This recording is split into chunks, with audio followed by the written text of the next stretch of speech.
Pessoal, nós estamos fazendo uma pausa entre as nossas séries maiores. Então a gente está tendo uma minissérie, como a gente tem chamado, de estudos sobre a importância de estudar a Bíblia. E o foco da nossa série é nesse verbo aqui, estudar. Porque a gente tá habituado a lidar com a Bíblia em termos de leitura, em termos de ouvir alguma coisa, em termos de ter algum contato superficial. Mas por que o crente não pode se contentar com isso? Por que o crente tem que estudar?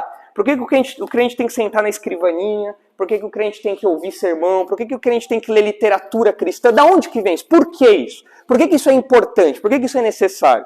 Então, de modo bem resumido, a gente vai olhar para essa questão aí, hoje e talvez na próxima semana, não muito mais do que isso. E na semana passada a gente fez um apanhado do lugar do estudo bíblico na vida cristã. Quando a gente olha para o que a própria Bíblia fala, fica muito claro que estudar a Bíblia é algo que faz parte da nossa rotina cristã. É algo que é apresentado lá como um fato comum, como algo que faz bem, algo que é necessário e algo que é indispensável para nós. Então, a gente viu o fato da Bíblia ser revelação de Deus e não enigmas. Então, aquela ideia de você interpretar a Bíblia fazendo cruzamento de palavras, né, numerologia, né, gematria, que é quando você é o nome técnico para quando você associa palavras hebraicas a números, né? Todo esse tipo de coisa aí não é estudar a Bíblia. Isso daí é invenção, é criatividade do povo. Deus se revelou de modo acessível. E por conta disso a Bíblia é interpretável. Ela é essencial para a salvação do indivíduo, para o crescimento espiritual, e é por essa razão que Deus dá mestres, os pastores mestres à igreja. A gente até viu que é do caráter, da função do pastor, melhor dizendo, é do caráter do ministério pastoral ser estudioso. O pastor ele tem que ser um teólogo, ele tem que ser dedicado, ele tem que ter uma veia acadêmica, ele tem que ter uma disposição de aprender, de estudar, de ir para cima, de lutar com o grego, com o hebraico e tal, e explicar isso para os irmãos, explicar isso para a igreja. Então, essa é a tarefa do pastor, que mostra como Deus se preocupa com o estudo bíblico, ao ponto de determinar que algumas pessoas dentro da igreja fossem designadas para essa tarefa. E além disso, a gente viu que a Bíblia também protege o cristão da mentira e do engano, como os bereanos faziam. Eles ouviam o que Paulo falava e o texto fala que todos os dias eles examinavam, o verbo ali mostra que eles estudavam na Bíblia para ver se aquilo era realmente do jeito que Paulo falava. Então, passada essa introdução que a gente fez na semana passada, hoje nós vamos caminhar pelo nosso roteiro dessa nossa minissérie, que são 3 justificativas para estudar a Bíblia. Então a gente vai ver que a própria natureza da Escritura já nos leva a estudar a Bíblia, já nos direciona a isso. É algo que, quando você entende como a Bíblia é, o que é a Bíblia, como esse livro especial e singular, isso por si só já mostra para nós que a gente não pode ter um contato superficial, a gente tem que estudar. Além disso, a gente vai ver também a limitação do homem. Nós somos limitados em relação a Deus, ao conhecimento dele, nós somos limitados por causa do pecado, então tudo isso nos força a estudar, a se concentrar, a ler, a prestar atenção, a entender, a ler outros livros sobre isso. E por fim, a terceira justificativa é o ataque dos inimigos. Isso a gente não vai ver hoje, acho que nem o ponto 2 a gente vai ver hoje. Mas para nós começarmos aqui o ponto 1, eu vou colocar uma música aqui conhecida, daquela banda que eu gosto, a Casting Crowns, vocês conhecem. Eu trouxe ela legendada, depois vai ficar recortado no vídeo, porque senão o YouTube vai derrubar por causa de direitos autorais, tudo aquilo, né? Mas eu gostaria que vocês vissem a letra e fizessem o mesmo exercício que eu fiz com o pessoal do HELP. Lá no primeiro semestre, quando o HELP estudou a bibliologia, nós olhamos para essa música e a gente identificou coisas que nos chamavam a atenção nessa música, do que ele fala sobre a Bíblia, ok? Então, vê aí a legenda da música, mesmo se você não gostar do ritmo, do estilo, não tem problema, se concentra na letra para a gente começar a nossa conversa aqui. Deixa eu ver se vai rodar, senão eu abro direto da internet.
Foi.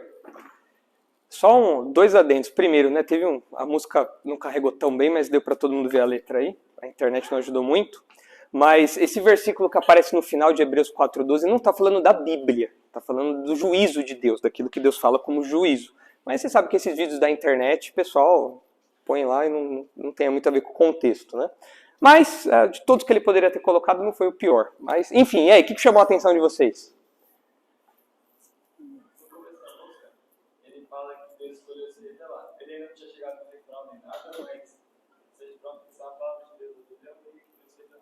Ok. Então, revelação, que a gente viu na semana passada. O que mais?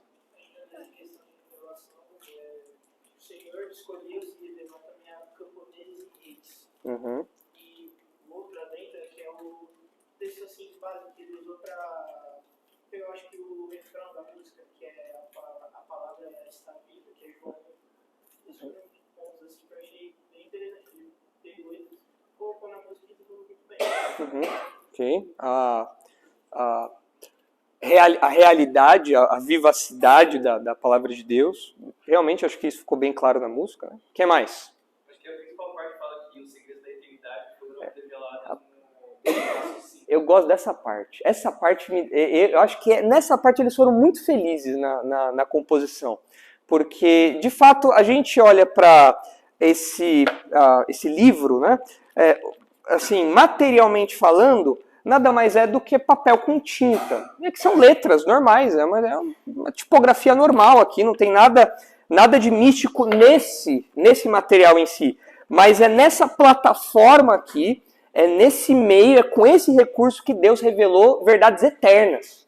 Deus não revelou verdades eternas com tanta profundidade em outros canais como ele revelou aqui. Quando você olha para a criação, que é a revelação de Deus, Deus não revelou tanta coisa como revelou aqui na Bíblia. Você não é salvo olhando para a criação, mas você é salvo lendo a Bíblia.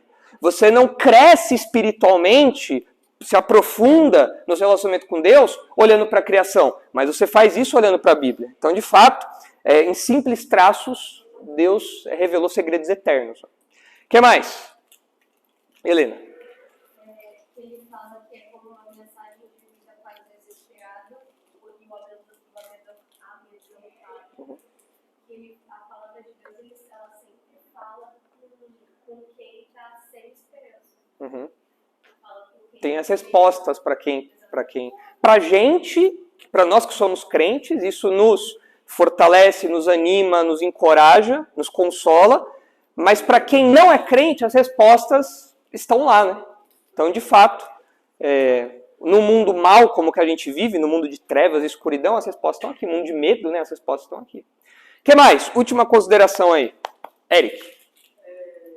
A imutabilidade das escrituras, né, que fala que ela é a mesma ontem, hoje, Ela é preservada, né? Aquele texto de Pedro, né, que o homem, tudo que o homem faz é como a erva e como a flor da erva, né, que brilha, tem o seu auge, seu apogeu e depois desaparece. Mas a palavra do Senhor permanece para sempre, né? Então é a eternidade daquilo que Deus revela, daquilo que Deus comunica na Bíblia, né? Então quando a gente está diante desse livro, a gente está realmente diante de um livro singular. Ele destaca aqui a composição da Bíblia. Eu não sei se você já parou para pensar, o quanto você já parou para pensar nisso, mas nós estamos falando de um livro que não foi escrito de uma vez só. Foi um livro que foi sendo escrito ao longo de milênios, ao longo de séculos, e foi sendo compilado pelo povo de Deus de modo que chegasse a essa forma que a gente tem hoje. E os autores que compuseram esses livros vão desde os reis, como Davi, Salomão, até gente humilde, como Pedro, que era um pescador, que não tinha lá grandes erudições, né? Moisés, que era um cara super erudito das cortes do faraó, até Amós, que era um pastor ali, cuidava de rebanhos. Então você tem muitos autores, uma variedade de temas muito grande, uma variedade de tempo muito grande, né? Uma abrangência de tempo muito grande, mas Deus foi levantando esses homens ao longo da história, preservando esses livros de modo que chegasse até nós hoje. Então é um livro singular. Tá? E esse primeiro ponto que a gente vai tratar hoje, da natureza da Escritura, reforça justamente isso, essa natureza singular da Bíblia. Porque nós aprendemos que a Bíblia é um livro humano e divino. Muitas pessoas nos acusam de crermos num livro escrito por homens e que, portanto, tem erros, tem adulterações, tem manipulações. E, de fato, a Bíblia foi escrita por homens, mas ela não foi só escrita por homens. Existe um componente acima disso. Existe um componente sobrenatural na composição da Bíblia. E é por isso que a gente fala que ela tem uma dupla autoria. A Bíblia é, de fato, a palavra de Deus, e a Bíblia também foi escrita por homens. E uma coisa não anula a outra. Deus usou os homens para registrar a sua palavra. E a isso nós chamamos de inspiração na teologia. Então, inspiração é o nome do processo de registro da revelação divina. Essa dinâmica contou com autores humanos, mas foi iniciada, supervisionada e concluída pelo Espírito Santo. Então vamos ver esses textos aí para a gente perceber essa dinâmica de como a Bíblia é um livro singular e que, portanto, mantendo o nosso foco, né, portanto, merece o nosso estudo. Olha aí, 2 Pedro 1, 20 a 21, que é o texto clássico desse assunto. 2 Pedro 1, 20 e 21.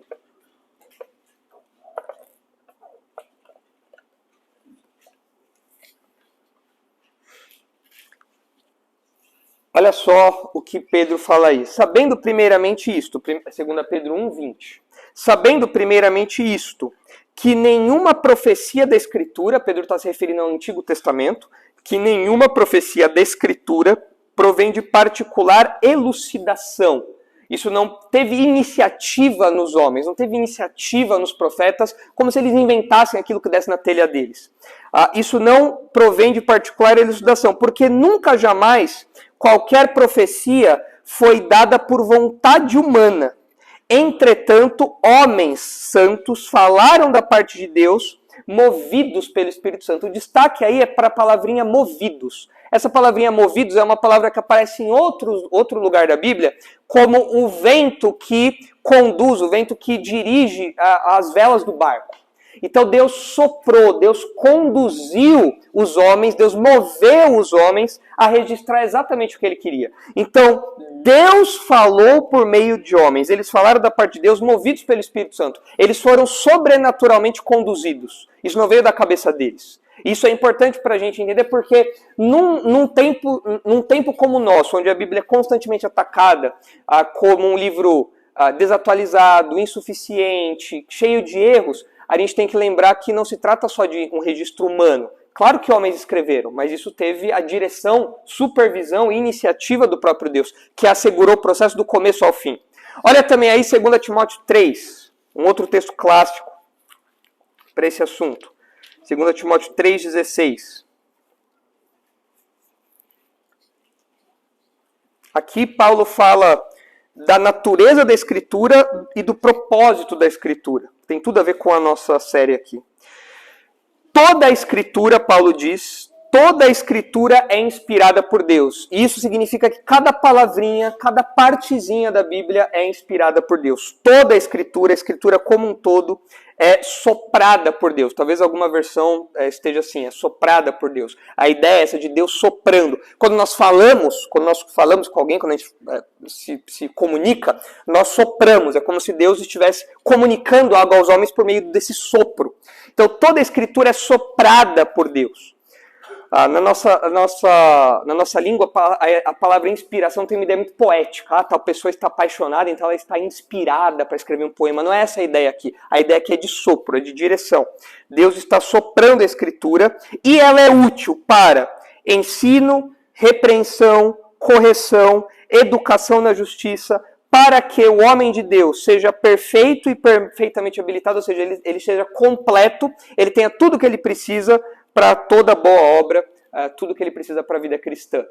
Então, a Bíblia é um livro singular, dada essa realidade aqui, que ela é inspirada, ela é soprada. Homens foram dirigidos, como Pedro falou, e Paulo fala que as palavras aqui foram sopradas de capa contra capa pelo próprio Deus. Olha também Mateus agora, alguns textos aí rapidinho que destacam isso também. Mateus 1, 22. Diga.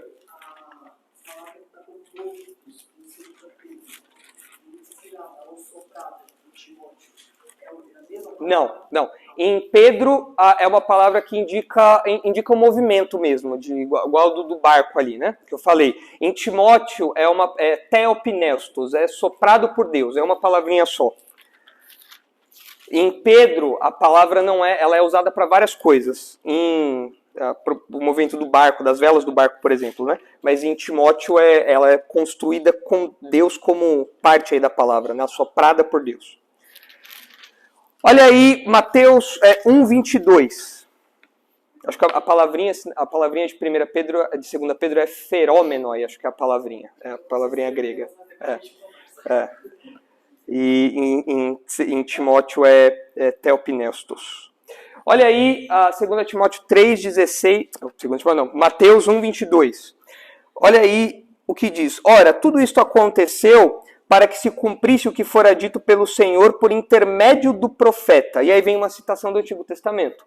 O que é interessante você notar aí é que Mateus fala que aquilo iria se cumprir, o que Deus disse por intermédio do profeta. É uma palavrinha grega que aparece aí, é uma partícula, uma preposiçãozinha, que é o dia, que mostra a instrumentalidade, ou seja, o profeta foi um canal, foi uma ferramenta, foi um instrumento da revelação de Deus. Deus usou aqueles homens como um meio para se revelar aos demais, né, ao povo. E aqui, no caso, deixa isso, que o Senhor falou por intermédio do profeta. Mais para frente, em 2,15, você encontra a mesma coisa. Mateus 2,15. E lá ficou até a morte de Herodes, para que se cumprisse o que fora dito pelo Senhor por intermédio do profeta. Do Egito chamei meu filho, referindo-se ao Antigo Testamento também. Ou seja, de novo, o Antigo Testamento, o profeta, sendo um canal de revelação.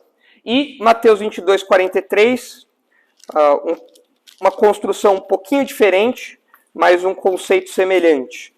Mateus 22, 43. Isso só para vocês entenderem o que é esse conceito aí de inspiração. Mateus 22, 43.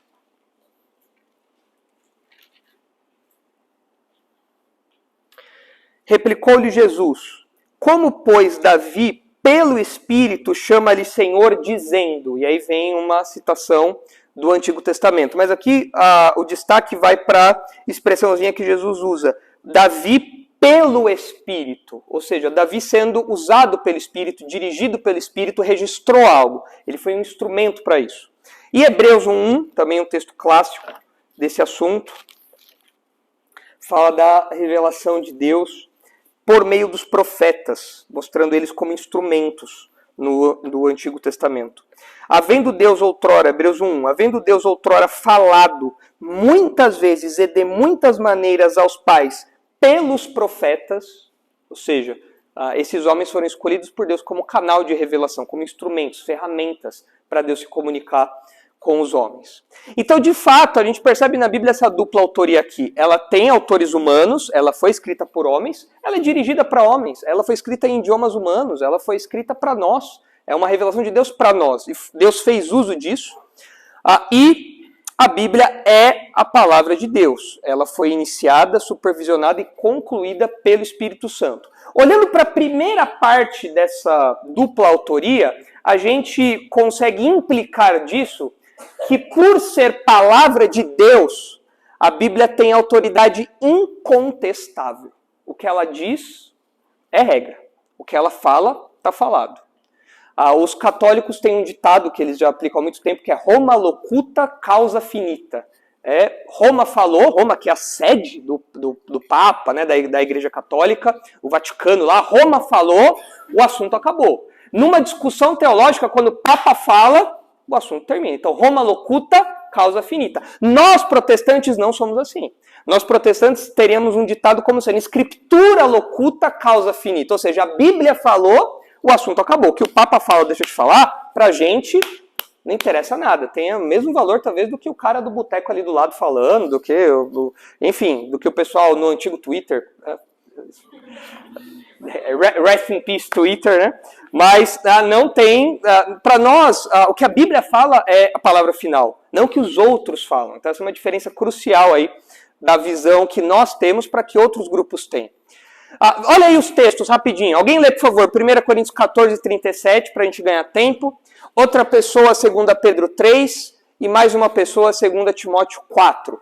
3 pessoas aí, leiam rapidamente os textos para a gente poder ganhar tempo. Então, quem achar pode ler 1 Coríntios 14, 37. Se alguém afirma ser profeta ou se considera espiritual, será o primeiro a reconhecer que o que nos digo é uma ordem cristã. Então, olha só. Paulo está passando instruções a respeito dos dons para a igreja, ele fala, olha, se alguém é espiritual, vai entender que o que eu estou falando aqui não é apenas um conselho, uma opinião, é palavra do Senhor, portanto, vocês têm que acolher isso. É autoridade sobre a vida de vocês. Eu estou sendo usado por Deus como ferramenta para direcioná-los. Então, o que eu estou falando não é opcional. Vocês têm que acolher porque é autoridade. 2 Pedro 3, 1 e 2. Esta segunda carta, amados, escrevemos agora. Em ambas as quais despertam vossas mentes puras por meio de recordações, para que vos lembrei das palavras que foram ditas antes pelos santos profetas e do nosso mandamento, os apóstolos do Senhor e Salvador. Olha só, Pedro fala aí que ele está escrevendo para lembrar os leitores sobre os mandamentos que anteriormente tinham sido ditos, escritos e tudo mais. Ou seja, é uma ordem, não é uma questão opcional. Então é importante a gente ver isso como algo que vem de Deus. O texto enfatiza isso, algo que vem de Deus. Não é algo que ok, mais uma voz no meio de tantas outras. Não. É a voz única que nos dirige cada passo que a gente dá. E 2 Timóteo 4,2 vai mostrar o seguinte, os pastores, à luz disso, os pastores, professores e conselheiros têm autoridade apenas na medida em que referem-se às escrituras ou à escritura. Eu, como pastor, é claro que eu tenho autoridade, é claro que nessa função que é exercida, eu tenho a responsabilidade de dirigir vocês, a igreja toda, mas a minha autoridade não está em mim, por mim mesmo. A minha autoridade não está no título. A minha autoridade está atrelada diretamente àquilo que a Bíblia diz. Então, quando eu ensino, quando eu oriento, quando eu exorto, quando eu admoesto, eu faço de acordo com o que a Bíblia diz. E, portanto, a palavra do pastor, desde que seja um reflexo da palavra de Deus, ela tem que ser prontamente acolhida também, porque ela é autoridade. E 2 Timóteo 4,2 nos lembra disso. Quem achar pode ler.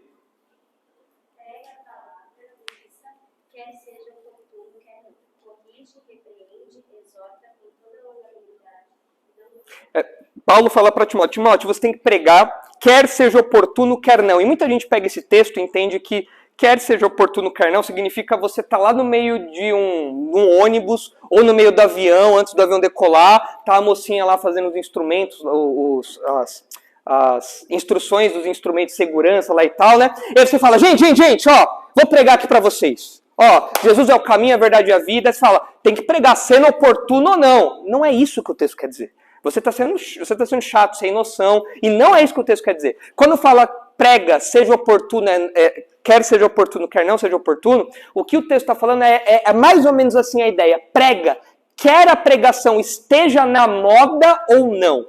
Existem períodos da história em que a sociedade ela é mais aberta à pregação. Pela influência de bons crentes, pela influência na sociedade como um todo, por bons crentes na política, tudo mais. A gente já viu isso acontecendo na história. Então a pregação ela tem uma aceitação social um pouco maior. Ela é mais oportuna, ela está mais na moda. Mas tem períodos que não. Os nossos dias, por exemplo, não está muito na moda você falar sobre erros, pecados, esse tipo de coisa. E Paulo fala, Timóteo, prega. Quer isso esteja na moda, seja oportuno, ou não esteja na moda, não seja oportuno. Então, por favor, ninguém pagando mico aí na hora da mocinha lá do avião, tá dando as instruções e tudo mais. E ele fala para fazer isso com o termina o versículo, Lezinha, por favor? Com toda longanimidade e doutrina. Ele fala, olha, com fidelidade ao que a palavra de Deus diz. Então, de fato, o meu trabalho como pastor não é ficar inventando regras para vocês, ficar dando conselhos baseados na minha experiência. Eu tenho que refletir o que a Bíblia diz, porque a Bíblia é quem tem autoridade. E eu trouxe aqui um trechinho de uma declaração que ficou muito famosa na década de 80, década de 90, que é a Declaração de Chicago sobre inerrância da Bíblia. Essa declaração ela foi feita em conjunto por vários estudiosos, Norman Geisler, esqueci o nome tem mais uns 2 ou 3 bem famosos que participaram desse encontro lá em Chicago. Esse encontro durou vários anos e produziram 3 documentos. Um sobre hermenêutica, um sobre inerrância e um outro ao final, eu não lembro qual era o tema agora, mas todos voltados para a bibliologia. E na declaração sobre inerrância, olha só que legal que eles falam. As escrituras sagradas, sendo a própria palavra de Deus, escritas por homens preparados e supervisionados por seu espírito, possuem autoridade divina infalível em todos os assuntos que abordam, devem ser cridas como instrução divina em tudo que afirmam, obedecidas como mandamento divino em tudo que determinam, aceitas como penhor, como garantia divina em tudo que prometem. Então a nossa postura para com a Bíblia tem que ser essa de inteira sujeição. A Bíblia falou, o assunto acabou. Olha, isso é pecado, me perdoe, vou mudar agora. Olha, você tem que fazer isso, é para já. Ah, você precisa falar tal coisa, estou falando agora. Sim, Senhor, não, Senhor. Essa é a postura do crente para com a Bíblia. É interessante que por ser palavra de Deus também, a Bíblia é infalível, os conselhos dela não falham, as promessas dela não falham, tudo vai acontecer. Ela é inerrante, ela não tem erros de nenhuma natureza, então ela é confiável, eu posso confiar no que ela diz, e, portanto, ela é autoridade sobre a minha vida. Então isso tem que me fazer estudar, esse aspecto da natureza da Bíblia tem que me fazer estudar a Bíblia, porque eu estou falando de um livro que direciona a minha vida. Se eu ignorar o que a Bíblia diz, ou se eu der pouca importância para o que a Bíblia diz, eu vou estar dirigindo a minha vida por outras ideias, pelas minhas próprias ideias, e não pelo que está expresso ali. E pior, se você não estuda a Bíblia, você pode estar sujeito aos fardos inventados das pessoas. Então, aconselhar e ordenar aquilo que Deus não revelou é impor fardos ao povo de Deus, como os escribas, os fariseus faziam. Eles inventavam coisas. Eles pegavam a palavra de Deus e inventavam, você tem que fazer isso daqui. Mas a Bíblia não diz isso. Jesus condenou essa postura deles distorcerem e colocarem fardos sobre os outros. Daí a importância de estudar a Bíblia para saber o que ela realmente ensina. A gente tem falado aqui na nossa igreja já há algum tempo dos novos pecados que as pessoas têm inventado e colocado isso como fardo. Então não pode ter mais cutinha infantil, não pode mais assistir The Chosen, não pode mais pintar desenho de Jesus, não pode mais trabalhar no domingo, fazer nada no domingo, tem que reservar o domingo, porque o domingo agora é o novo sábado. O que mais você não pode fazer? Tem tanta coisa que agora eles inventaram, né? Enfim. E tudo isso são fardos inventados. A Bíblia não fala nada disso. E se você não estuda a Bíblia, você vai ouvir falar, se ele falou, tá bom, né? Então, beleza, vamos lá, não vou mais assistir The Chosen. Não vou mais... você pode deixar de assistir por outros motivos, mas não por esse. Né? Esse motivo é muito ruim pra você deixar de assistir. Não vou mais dar desenho pro meu filho pra ele pintar. Não vou mais assistir aqueles desenhos da Record, né? Você não quer assistir The Chosen? Tem aqueles desenhos da Record, né? Dos desenhos lá bíblicos e tal. Não pode, porque tudo é pecado. Isso é um fardo. É uma invenção que as pessoas têm colocado. Então, quando nós estudamos a Bíblia, nós entendemos realmente o que é obrigatório, o que é necessário para a nossa vida, e a gente não ficar aberto, sujeito a essas invenções todas aí. Então, esse é o aspecto, lá no nosso diagrama, né? Esse é o aspecto que decorre da inspiração bíblica nesse primeiro ponto aqui, a Bíblia como palavra de Deus. Desse ponto aqui, considerações. A Bíblia como autoridade. Júlio. Ao longo da história, inclusive, nós podemos constatar, principalmente nesse período da Reforma, não é? A separação da Igreja Católica com o surgimento do protestantismo, um dos elementos distintivos que surgiu é ter a Bíblia como regra de fé e prática.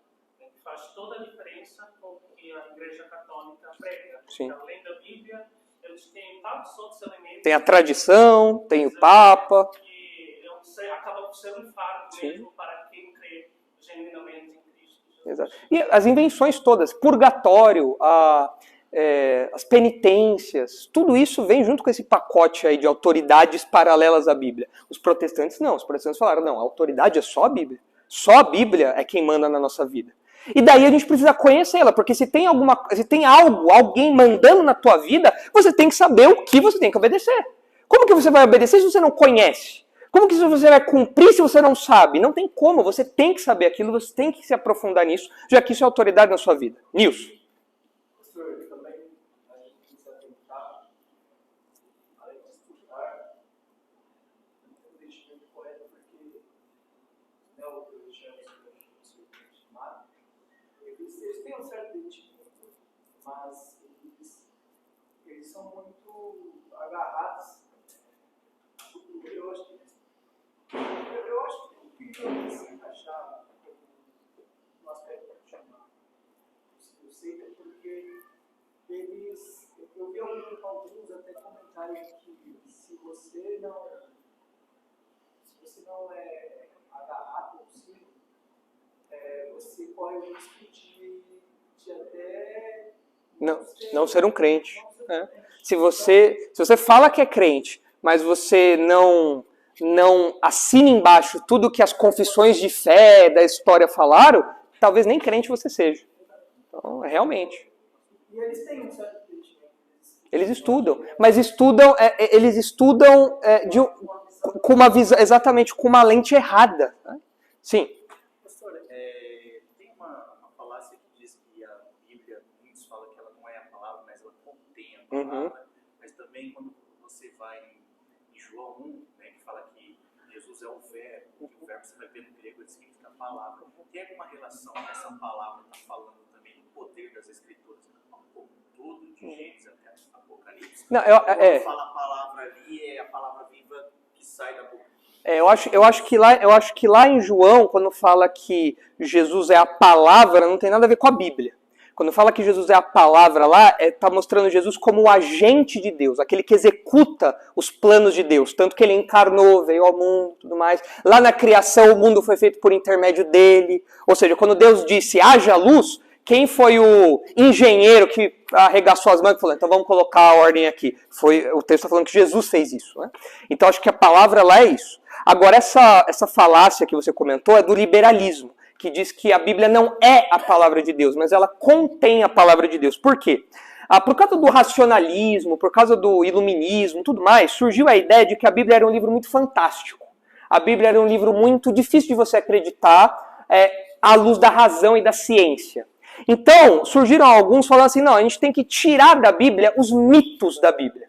A gente tem que desmitologizar a Bíblia. Então, por exemplo, aquela coisa da multiplicação, não, galera, nada a ver. O que aconteceu foi o seguinte, Jesus estava lá e o povo viu Jesus partindo o pão e ficou comovido com aquilo. E cada um, então, pegou o seu pão e começou a dividir com o próximo. E quando Jesus viu, a multidão estava alimentada. Então não foi nada de milagre. Foi só um bom exemplo que comoveu as pessoas. Mar Vermelho, negativo. Isso é tudo mito. Essas coisas não aconteceram. E o que você tem que estar atento, então, segundo essas pessoas, é ao que isso ensina, não a casca que está por fora disso. A casca você joga fora, é um mito, mas o núcleo é que é importante. Então, por exemplo, o nascimento virginal de Jesus, não, isso não aconteceu nada não. Ressurreição, Jesus continua mortinho da Silva, mas o exemplo dele é o que nos move e tudo mais. Então, o liberalismo veio com isso. Por isso eles falam que a Bíblia contém a palavra de Deus na medida em que a gente consegue identificar essas coisas. Isso, é claro, é uma falácia, isso é um erro. O texto fala, toda a escritura é inspirada por Deus. Ou seja, de capa contra capa. E um outro movimento que veio depois disso é que a Bíblia não é a palavra de Deus, ela não contém a palavra de Deus, mas ela se torna a palavra de Deus. É o que a gente chama da neo-ortodoxia. É o pessoal que fala que quando a Bíblia está fechada, ela é um livro como outro qualquer, não tem nada de especial. Mas a partir do momento que você abre a Bíblia e você tem um encontro pessoal com Jesus ali, então naquele momento ela se torna a palavra de Deus. Uma coisa meio mística.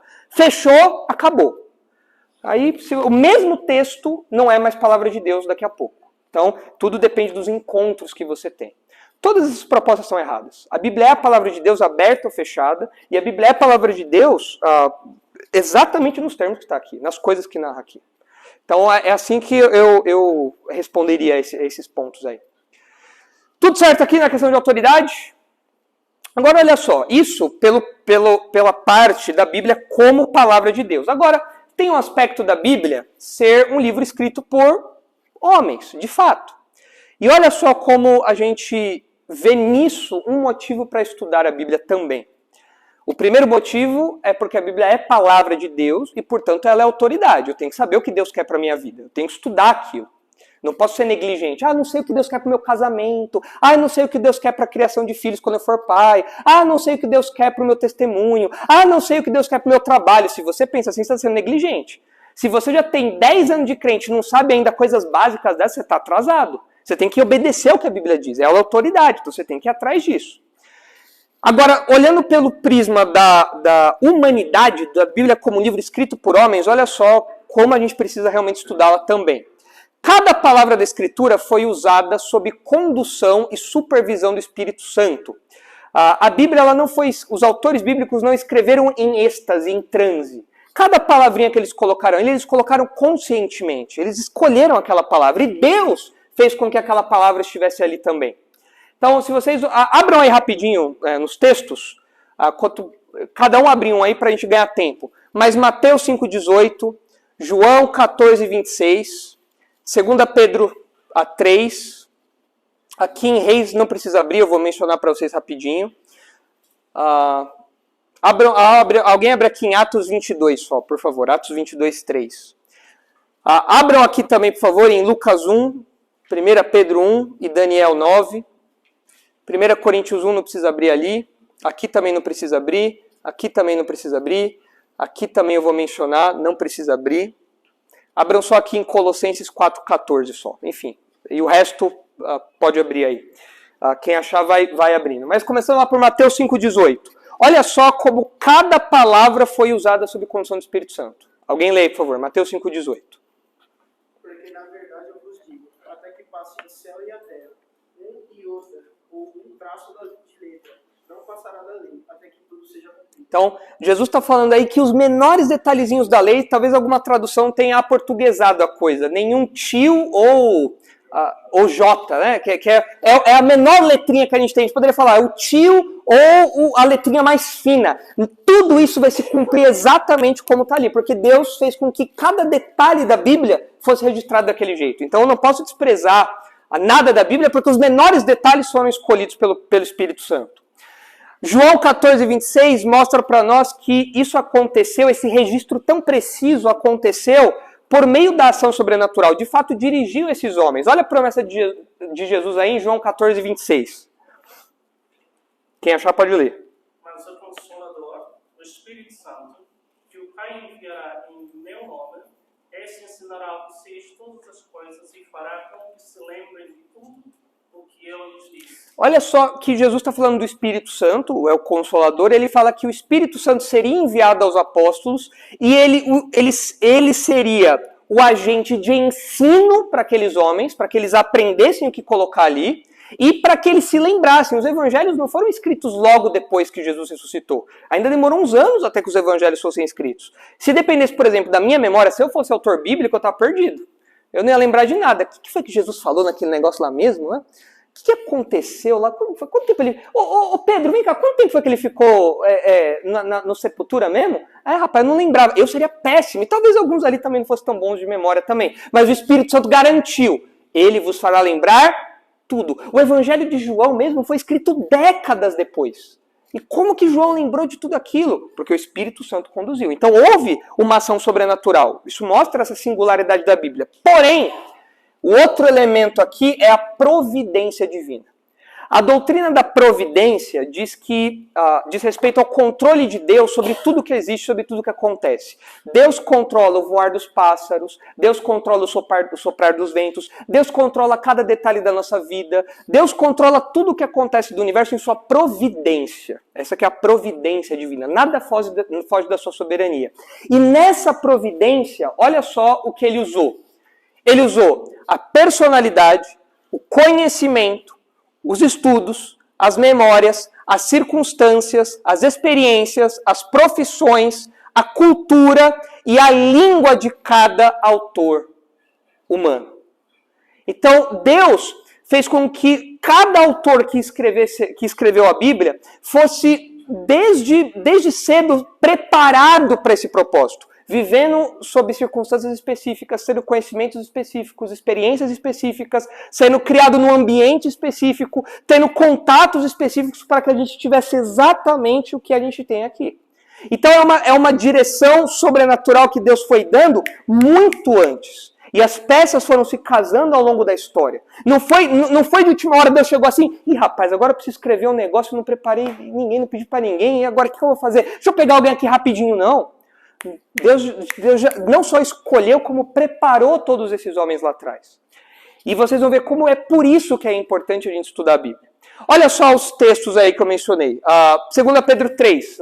Alguém lê, por favor. 2 Pedro 3, 15 e 16. É Pedro falando sobre Paulo. É um crossover bíblico. Né? Quando Pedro cita Paulo. Aí, né? É quase um Avengers aí, né? Um participando do outro aí. Um participando do filme do outro. Olha só aí 2 Pedro 3, 15 a 16. Tenham em mente que a paciência de nosso Senhor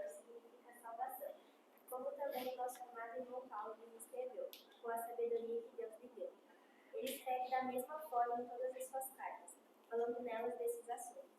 Suas cartas contêm algumas coisas difíceis de entender, as quais os ignorantes e instáveis torcem, como também o fazem com as demais escrituras, para a própria destruição deles. Então Pedro está falando que o que Paulo escreve é Bíblia, é Escritura, mas Pedro falou, olha, o Paulo escreve de acordo com a sabedoria que Deus dá, mas o Paulo escreve difícil. Tá? E ele tanto escreve difícil que o pessoal distorce o que ele fala, para condenação deles. Mas é difícil entender às vezes o que o Paulo escreve. E eu concordo com o Pedro. Eu falo, Pedro, tem umas coisas que o Paulo escreve que realmente tem de comentário bíblico, você precisa de alguma ajuda para ter uma luz.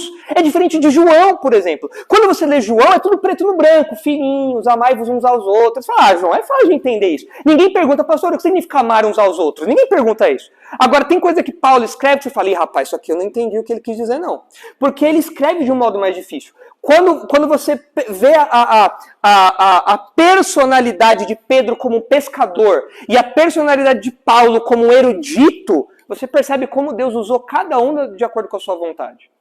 Além de personalidade, conectado a esse ponto, conhecimento que cada um tinha também. Aqui em 1 Reis e em Eclesiastes é falado sobre Salomão, o quanto de provérbios ele produziu. E nós sabemos que ele produziu tudo isso porque Deus o capacitou com conhecimento e sabedoria. Quando você lê Eclesiastes, você vê ele falando que ele pesquisou, que ele foi atrás, que ele viveu tudo aquilo. E Deus usou isso para registrar Provérbios e Eclesiastes para nós. E esses dois textos mostram isso. Alguém lê, por favor, Atos 22, 3. Quanto a mim, sou judeu, nascido em Tarso da Cilícia, e nesta cidade, criado aos pés de Gamaliel, instruído conforme a verdade da lei de nossos pais, zeloso de Deus, como todos vós sois. Então, Paulo tá falando do LinkedIn dele aí, né? Paulo está falando das credenciais dele. Ele está falando, olha, eu sou de Tarso, que era uma das cidades da época, um dos polos da época, ou seja, ele teve uma boa formação, e não só lá, como ele também se formou aos pés de Gamaliel, que era considerado aí a beleza da lei. Era o cara que quando ele falava, todo mundo parava por aí. Peraí, o Gamaliel tá falando. O Gamaliel tá falando, ouve ele falar.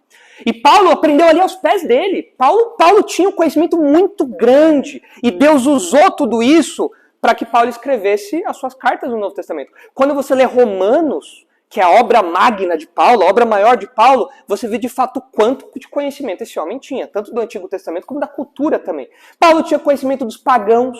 Ele lia coisa dos pagãos, ele cita poetas pagãos, ele lia, que seria talvez a cultura pop da época, né? Ele citava lá o poeta tal, o poeta X, falando, olha, vocês sabem que o poeta X falou sobre Creta, vocês lembram do poeta tal falando isso? Ele conhecia isso, ele tinha conhecimento dessas coisas, e Deus usou isso para escrever a Bíblia. Além de personalidade e conhecimento, os estudos de cada um. Alguém lê aí, por favor, Lucas 1, 1 Pedro 1 e Daniel 9. Rapidinho. Lucas 1, de 1 a 4. Visto que muitos houve que compreenderam a narração coordenada dos fatos que entre nós se realizaram, conforme nos transmitíramos que desde o princípio foram feitas testemunhas oculares e ministros da palavra, igualmente a mim pareceu bem, depois de acurada investigação de tudo desde sua origem, dar-te por escrito, excelentíssimo teólogo, uma exposição em ordem, para que tenhas plena certeza das verdades de que foste instruído. Então, obrigado, Laine. Então, olha só. Lucas Atos, esse livro em 2 volumes, foi escrito depois da pesquisa de Lucas. Lucas não foi uma testemunha ocular do que aconteceu. Então ele saiu conversando com as pessoas. Ele conversou com Maria, ele conversou com outra pessoa que viu isso, viu aquilo, e ele foi juntando tudo isso. Ele fala, depois de uma investigação detida, eu quero, Teófilo, falar para você exatamente o que aconteceu. Deus usou a pesquisa de Lucas para aquilo se tornar escritura.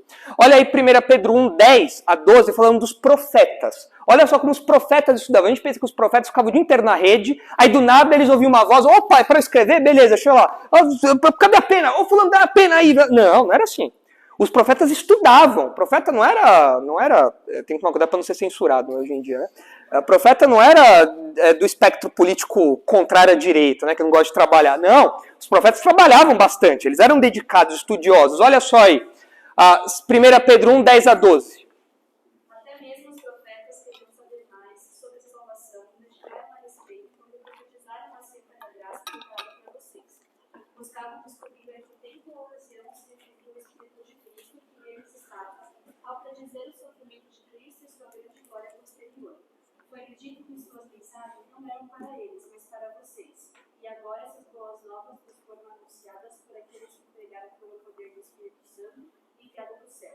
É algo tão maravilhoso que até os anjos anseiam observar. Obrigado, irmão. Então, olha só, os profetas falaram, estudavam sobre a vinda do Messias. E eles se dedicavam, eles falavam, rapaz, quando é que isso vai acontecer? Eu tenho que estudar mais, olha o que ele falou aqui. Não, mas tem aquilo lá também, não, isso aí é viagem, você está viajando, não, mas está aqui, ó, está escrito. E eles ficavam lá, você via a fumacinha saindo da cabeça, enquanto eles se dedicavam àquilo, estudavam aquilo. E Pedro fala, eles estavam falando para vocês essas coisas. Vocês estão desfrutando dessas coisas. Coisa que para eles ainda era nublado, eles estavam lá estudando. E Deus usou tudo isso para trazer a escritura até nós. E evidência disso é o que acontece com Daniel. Alguém lê lá Daniel 9:2. Olha só como Daniel, nos seus dias, por meio do estudo, Deus trouxe conhecimento, revelação para ele. Olha só.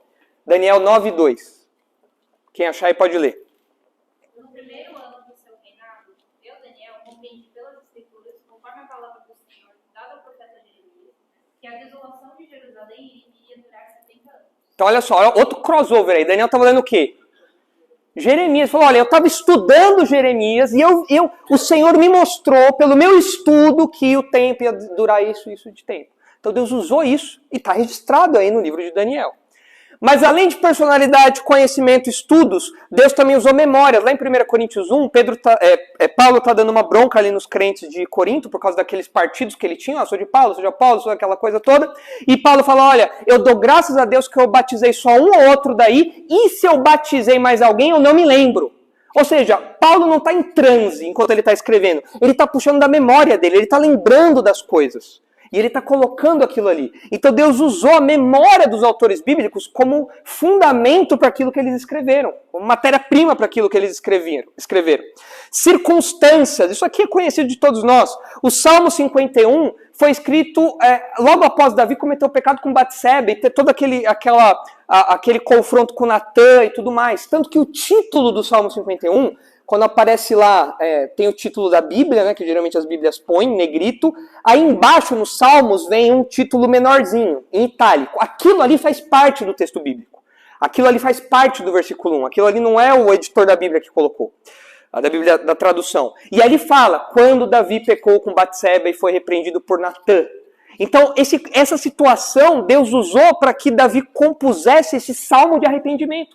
Quando você passa por uma situação semelhante, você vai até ali e você fala, poxa, eu sei esse sentimento de Davi. Eu sei o que é pecar e padecer por isso. Eu sei o que é isso. E Deus usou a situação de Davi para que ele registrasse aquele sentimento, aquele arrependimento, e isso chegasse até nós. As experiências de cada um, em Apocalipse 1, 9-11, mostra João tendo visões enquanto ele está exilado na ilha de Patmos, ele está lá distante de todo mundo, e ele está sendo canal de revelação de Deus. As profissões de cada um, aqui em 1 Samuel 16, é dito que Davi era pastor de ovelhas, cuidava do rebanho. E aí você vê o Salmo 23, o Senhor é o meu pastor. Por que Davi escreveu com tanta propriedade que o Senhor era o pastor? Porque ele próprio cuidava de rebanhos de animais. Ele sabe o que é cuidar, o que é ser cuidado. Ele sabe o que o bom pastor faz. Ele fala, olha, o Senhor é o meu pastor e nada me faltará. Então Deus usou a profissão do Davi, o trabalho do Davi, como matéria-prima para que ele escrevesse um dos salmos que é um dos mais bonitos que tem na Bíblia. Alguém lê aí, por favor, Colossenses 4,14. Colossenses 4,14. E depois Romanos 16,16, por favor. Saúda-vos, Lucas, o médico amado. Olha só, o Paulo fala que qual era a profissão do Lucas? Médico. Ele era alguém dedicado aos estudos pela profissão dele, era um médico historiador, e Deus usou todo esse conhecimento dele para registrar a Bíblia. Tanto que quando você lê Atos, você vê detalhes geográficos que são colocados ali, coisa de quem realmente domina as letras, os estudos. E Deus usou isso para essa precisão histórica dos livros de Lucas. E não só as profissões, mas também a cultura de cada autor. Aqui em Romanos 16,16 é dito sobre o ósculo santo. Confirmem aí, por favor, mas eu acho que esse é um dos versículos que falam sobre o ósculo santo. É esse, né? Tem mais de um, mas esse é o beijo santo. E o que é o beijo santo?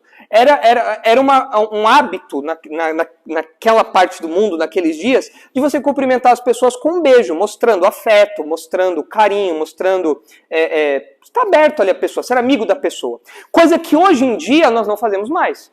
Se o Júlio chega pra mim querendo me dar beijo, ele fala, Júlio, não dá, meu...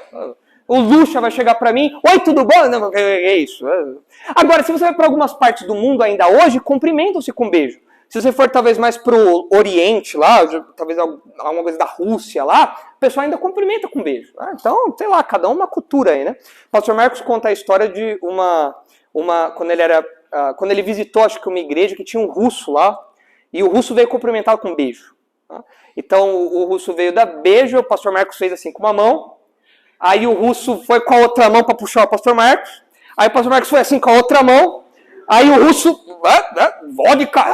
foi com a outra mão. Estrogonofe tentando puxar e os dois ficaram brigando ali para tentar. O russo queria cumprimentar com o ósculo santo e o pastor Marcos lá evitando. Mas para ele, para o russo, isso era normal. Fazia parte da cultura dele. Para nós, não. Se o Eric chega para mim, opa, você fala, que história é essa? Não, sai para lá, meu, não. Na nossa cultura não é assim. Como que a gente cumprimenta alguém? Mostrando afeto, mostrando carinho, mostrando apreço pela pessoa, respeito. Como que a gente faz isso? Na nossa cultura, um abraço, né, no máximo.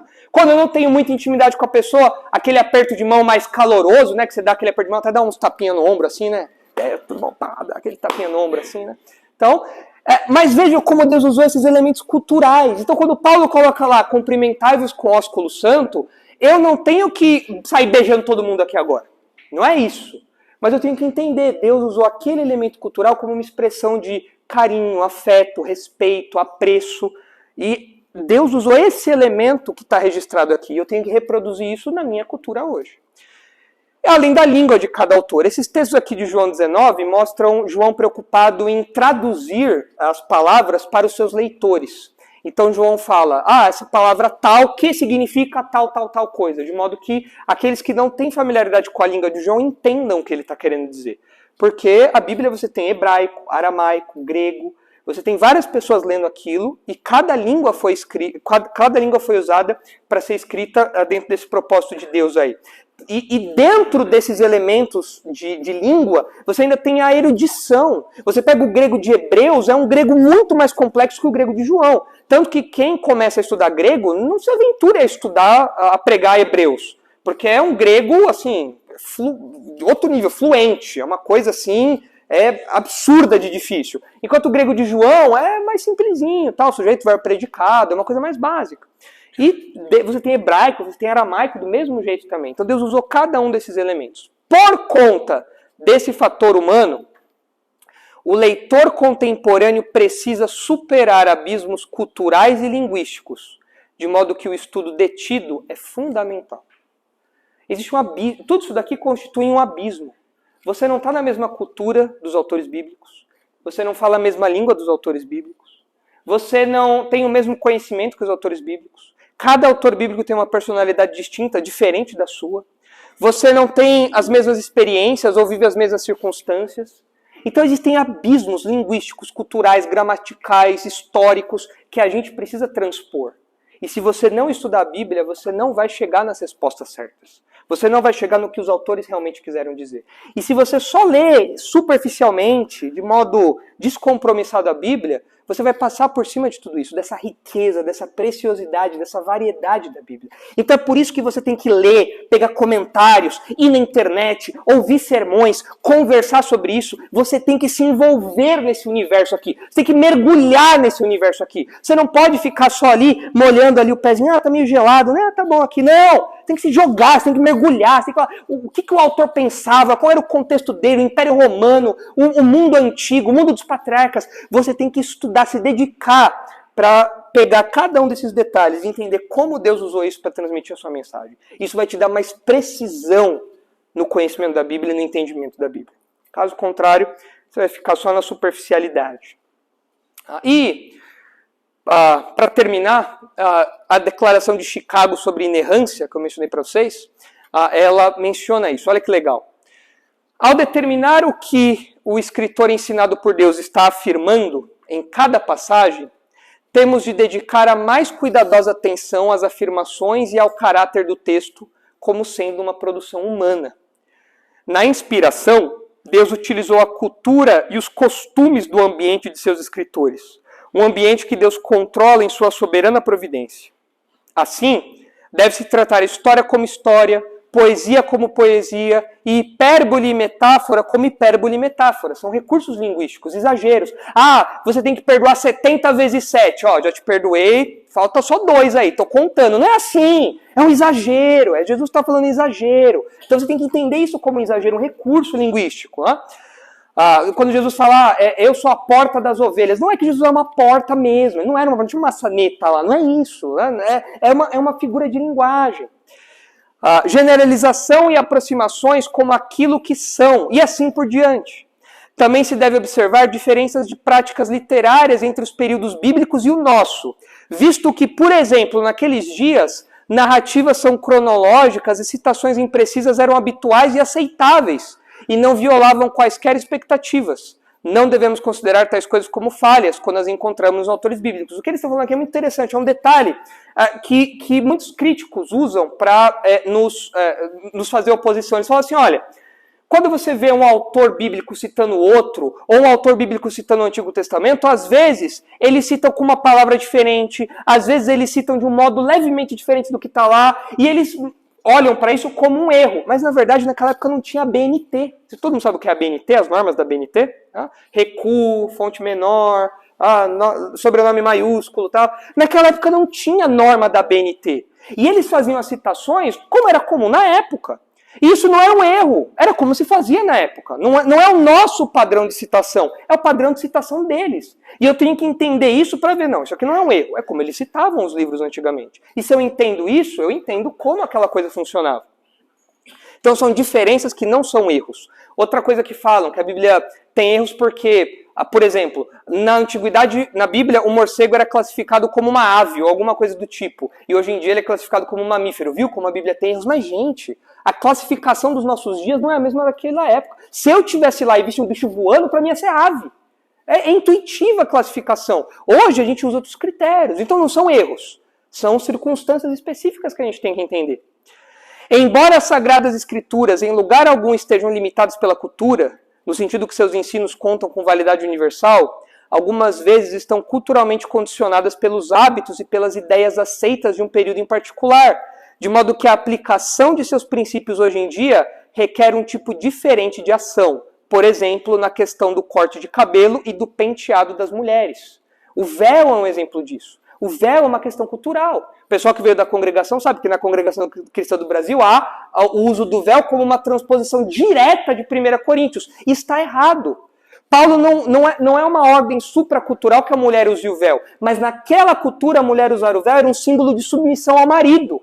Então quando a mulher usava o véu, ela está falando, eu sou sujeita ao meu marido. Esse é o símbolo disso. Na nossa cultura não existe isso. Não existe um símbolo de submissão. Isso não significa que você não deve ser sujeito ao seu marido, né? Mas você tem que expressar isso de outras formas, não por meio do véu. Na nossa cultura não existe esse símbolo. E quando eu entendo isso, então agora eu sei o que eu preciso fazer.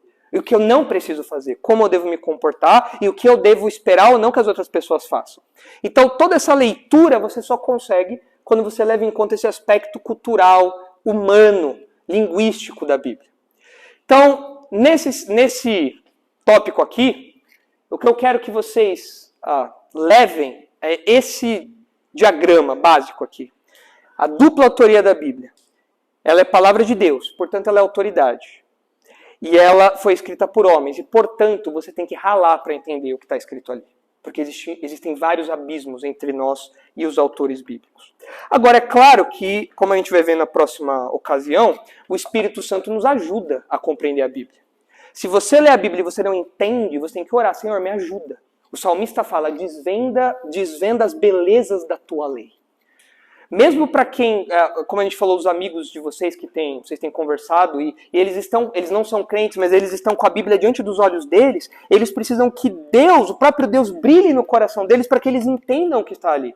Mas eles leem normalmente. Ah, tá aqui, Jesus é o Salvador. Olha, ele morreu pelos meus pecados. Agora, o entendimento disso para entrar aqui dentro é óbvio que precisa da ação de Deus. Então a gente ora, Senhor, abre o entendimento, que essas coisas todas fiquem claras, que isso tudo fique cristalino na mente dessas pessoas. Mas a gente vê o valor a importância de estudar o texto bíblico nesses termos aí. Desse ponto, especialmente desse segundo aí que nós falamos, né, da parte urbana. O que mais chama a atenção de vocês aí? Qual detalhe vocês mais gostam dessa lista? Eric. O que eu vou falar não está aí, mas quando a gente realmente está lendo Primeira de Coríntios, Paulo, às vezes ele diz assim, né? Mas aos outros digo eu, não Senhor. Quando Paulo fala isso, digo eu, não Senhor, ele está falando que Jesus, durante o seu ministério, não tratou desse assunto. Então, o que Paulo está falando é com a autoridade que ele tem como apóstolo. Mas Jesus não tratou disso. Você pode ver que em outro contexto, um pouco antes disso, Paulo fala, conforme o Senhor Jesus nos disse, nos ensinou, alguma expressão dessa. Então, tem coisas que Jesus não falou durante o seu ministério. Mas Paulo, como apóstolo autorizado, ele traz essa orientação. Mas Jesus não falou nada enquanto ele estava aqui. É assim que a gente interpreta esse texto aí. Não é que Paulo está dando a opinião dele, gente, Deus não falou nada disso, mas assim, eu acho, né? Que seria legal, quem sabe, não é isso. Paulo está apelando à sua autoridade como canal de revelação de Deus, visto que Jesus não falou nada sobre esse assunto. Então ele está sendo esse canal de mensagem. E aí, que mais vocês gostam aí? Júlio? Nesta segunda parte, possamos chamar a atenção aí que, tendo em conta diversos perfis das pessoas que escreveram, não é, a palavra de Deus, há uma tremenda necessidade de se aprofundar nos contextos para assim melhor esboçar quando está a falar a palavra de Deus. Né? Caso contrário, pode ser o risco de ainda estar no obscurantismo. Sim, sim. O que mais? Pastor, embora os textos aí dão bastante margem e falam realmente que a Bíblia, a palavra de Deus, a sua necessidade de estudar, tem muitas, pelas circunstâncias de memórias, personalidade e ação sobrenatural, tem muita gente que fala assim, Pedro, isso mais é em meios pentecostais, Pedro ele não teve estudo, ele era pescador, então ele foi guiado por isso. As pessoas usam para dar margem para elas soltarem revelações, enfim, né? Mas se nós formos ver, Pedro ele teve um conhecimento, além de ele ser por exemplo, além dele ter sido judeu, né? Judeu sabia a Torá, toda aquela época eles eram praticantes da Torá. E Pedro andou com Jesus 3 anos, então ele teve o próprio mestre do lado. Teve um intensivo ali, né? E tem outra coisa, a gente tem a tendência de menosprezar muito o conhecimento dos antigos. A gente olha para os romanos e fala, nossa, aquele povo arcaico, né? As estradas que constroem no Brasil, cadê os engenheiros aí, Renilton? As estradas que vocês constroem aí, os engenheiros de rodovia aí, quanto tempo dura uma estrada boa no Brasilzão? Sem buraco, sem ficar com buraco, quanto tempo vai durar? As melhores, sem buraco. 1 ano e meio, as melhores, 1 ano e meio. A Via Ápia, a Ignácia, tá até hoje lá, os engenheiros trabalhavam bem. E mesmo o Pedro, que era pescador, era um homem simples de fato, ele tinha, eu acredito, muito mais conhecimento bíblico até do que nós temos. Pela cultura judaica e pelo próprio mundo que eles viviam. Eles viviam em Israel, onde se falava hebraico, aramaico, aquilo, mas sob influência do Império Romano, que era um império com uma grande influência helênica, grega, tanto que eles escreveram em grego, ou seja, eles eram, não sei se poliglotas, mas no mínimo bilíngues, falando grego, falando hebraico ali, muito mais do que nós, que mal falamos português direito às vezes, né? Então a gente tem a tendência de menosprezar o mundo antigo, achar que Pedro era um cara que falava nós vai, nós fomos, né? E não é necessariamente assim. Eles eram simples, eram. E nisso está a beleza também, o fato de Deus ter escolhido homens simples para fazer o que fizeram. Mas eles não eram tão inferiores como a gente pensa, não, em termos de estudo, né? Então, de nós precisarmos estudar esse tipo de coisa. Então é bom a gente ter esse cuidado. O que mais? A parte da ação sobre porque você já citou que João escreveu muitas coisas depois e ele coloca horários. Detalhes, palavras ali, né? E também eles não tinham a facilidade que eles têm hoje para consulta, né? Sim. E mesmo assim tem muitas citações que cabem muito bem no contexto, sabendo. João tá pensando e fala, nossa, olha, tem essa citação aqui, vou colocar e tal, né? Como tal profeta falou, vai lá e cita e tinha um livro para consultar. E se você parar para pensar na Bíblia, como no livro de João, no Evangelho de João, como uma obra literária, hoje a gente não consegue escrever no mesmo nível que o João, tendo todos os recursos que a gente tem. Você pega os grandes best-sellers dos nossos dias, são pessimamente escritos. Assim, é coisa risível, coisa ridícula. E João, sem recurso nenhum, fez o Evangelho, que é um dos mais bonitos. Aquele começo dele, no princípio era o Verbo estava com Deus, o Verbo era Deus. Aquilo ali é poético, filosófico. Então você vê realmente muito da capacidade que o Espírito Santo deu para João. E da habilidade, na falta de recursos, ele escreveu aquilo. Lari. Eu acho que o que eu vou falar se encaixa em mais de um ponto. Uhum. Que estão destacados. Seria em relação aos evangelhos. Porque, assim, dos 4 evangelhos tem histórias que se repetem em todos, só que às vezes tem algum detalhezinho que está diferente, alguma coisa que está mais ou menos em cada um. E aí pessoas que são incrédulas podem querer usar essas diferenças para atacar e falar assim, isso aqui está diferente, então isso aqui está errado, né? Não dá para confiar, vou confiar por homens e claramente isso aqui é algo que está diferente. Mas é justamente essas diferenças que na verdade comprovam a veracidade, porque primeiro, se tivesse exatamente igual, isso poderia mostrar, não, isso aqui foi copiar, alguém copiou exatamente igual. E na verdade essas diferenças mostram assim, não, cada um dos evangelhos foi escrito por uma pessoa com uma personalidade diferente, Que estava vindo por uma perspectiva diferente. Tinha uma lembrança diferente daquele acontecimento, que tinha um foco diferente. Na quarta-feira a gente estava estudando o relato do endemoniado. Nossa, difícil de falar. Endemoninhado. A da Ema. E em um evangelho fala que tinha 2, e no outro fala que tinha 1. Aí o de Mateus fala que tinha 2, e aí o pastor Marcos até falou assim, Mateus ele era coletor de impostos, então para ele quantidade, os números eram muito importantes. Então para ele ser exato nos números era importante. Aí em outro evangelho de Marcos fala que era só 1. Que é o foco dele. O foco era aquele que era o destaque da história. Então essas diferenças na verdade mostram a veracidade do relato, né? E isso acontece várias vezes. É muito legal ver isso. Né? Não foi nada combinado. Tem um videozinho na internet que como o pessoal pensa que foi o começo da igreja, né? Aí estão os discípulos lá em volta da fogueira, e agora? O que a gente vai fazer? Não, João, você vai fazer o seguinte, Pedro, você fala tal coisa, pronto, tá tudo combinado. Não foi assim, né? Não foi assim que aconteceu. Então isso mostra a veracidade, né, desses detalhes aí. Muito bem, gente, tudo isso para nos incentivar a estudar mais a Bíblia, realmente estudar. O verbo é esse, estudar. Na hora da pregação, fazer anotações, tirar dúvidas. Tem gente que me manda mensagem, às vezes, durante a semana. Pastor, eu não entendi esse versículo, como é que explicar isso, como é que faz aquilo e tal. Eu vou lá, eu respondo. Essa é uma das minhas funções, uma das minhas tarefas, né? Como mestre. E isso tá certo. Tem que estudar, tem que ler. Falar, olha, eu não entendi isso aqui, deixa eu ver o que o comentário diz. Nós nos dedicamos a estudar tanta coisa. Coisas banais. Como é que põe filtro de gatinho no Instagram? Aí você vai lá ver uns 10... Agora não tem mais filtro, né? Você vê lá 10 tutoriais. Como é que instala VPN? Não pode mais instalar, né? Mas você vai lá, 20 tutoriais de VPN. Agora, o que quer dizer isso daqui? Não sei. Deixa eu voltar pro meu jogo. Não! Estuda, vai atrás, rala, se dedica a isso. Por isso nós vamos estudar realmente a Bíblia. Esse é o verbo, isso tem que estar na nossa mente.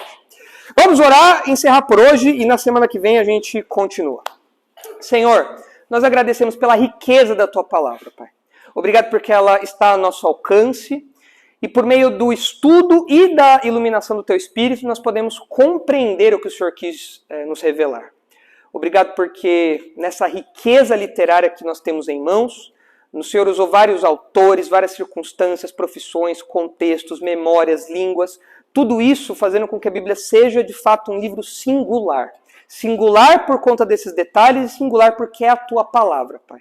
Ajuda-nos a valorizá-la, a estudá-la, tira-nos da nossa zona de conforto, da nossa visão superficial, da nossa visão, muitas vezes, que despreza a Bíblia, que vê apenas como algo protocolar. Ajuda-nos a amar a Tua palavra, como o salmista diz. É na Tua palavra que está a salvação, é na Tua palavra que nós encontramos sobre Jesus Cristo, é na Tua palavra que nós encontramos as verdades sobre nós e sobre o Senhor, e sobre o mundo ao nosso redor. Então ajuda-nos, por favor, a nos dedicar, a estudar, de modo que guardemos a Tua palavra no coração, para que não pequemos contra Ti. E é em nome de Jesus, o nosso Salvador, que nós oramos agradecidos. Amém.